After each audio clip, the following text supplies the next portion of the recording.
Luc, chapitre 1, versets 26 à 56. Le 6e mois, l'ange Gabriel fut envoyé par Dieu dans une ville de Galilée, appelée Nazareth, chez une vierge fiancée à un homme de la famille de David, appelé Joseph. Le nom de la vierge était Marie. L'ange entra chez elle et dit : « Je te salue, toi à qui une grâce a été faite. Le Seigneur est avec toi.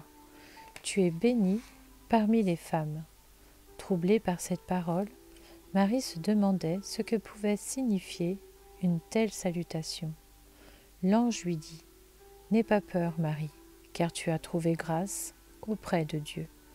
Voici que tu seras enceinte, tu mettras au monde un fils, et tu lui donneras le nom de Jésus.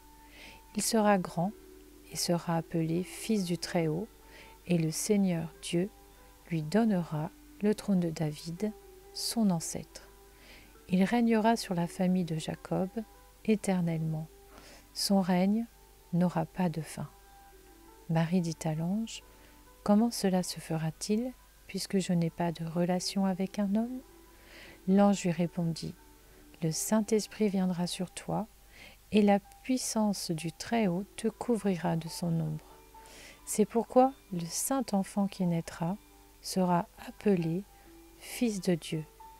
Voici qu'Élisabeth, ta parente, est elle aussi devenue enceinte d'un fils dans sa vieillesse. Celle que l'on appelait la stérile est dans son 6e mois. En effet, rien n'est impossible à Dieu. » Marie dit : « Je suis la servante du Seigneur, que ta parole s'accomplisse pour moi. » Et l'ange la quitta. À la même époque, Marie s'empressa de se rendre dans une ville de la région montagneuse de Juda. Elle entra dans la maison de Zacharie et salua Élisabeth. Dès qu'Élisabeth entendit la salutation de Marie, son enfant remua brusquement en elle, et elle fut remplie du Saint-Esprit. Elle s'écria d'une voix forte : « Tu es bénie parmi les femmes, et l'enfant que tu portes est béni. Comment m'est-il accordé que la mère de mon Seigneur vienne vers moi ? En effet, dès que j'ai entendu ta salutation, l'enfant a tressailli de joie en moi.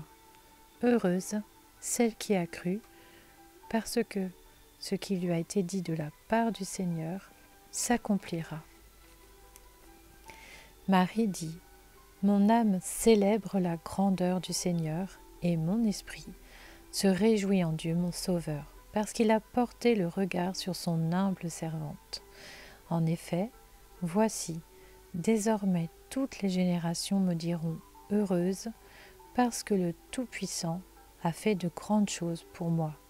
Son nom est saint, et sa bonté s'étend de génération en génération sur ceux qui le craignent. Il a agi avec la force de son bras, il a dispersé ceux qui avaient dans le cœur des pensées orgueilleuses, il a renversé les puissants de leur trône, et il a élevé les humbles. Il a rassasié de biens les affamés, et il a renvoyé les riches les mains vides. Il a secouru Israël son serviteur, et il s'est souvenu de sa bonté, comme il l'avait dit à nos ancêtres, en faveur d'Abraham et de sa descendance pour toujours. » Marie resta environ 3 mois avec Élisabeth, puis elle retourna chez elle.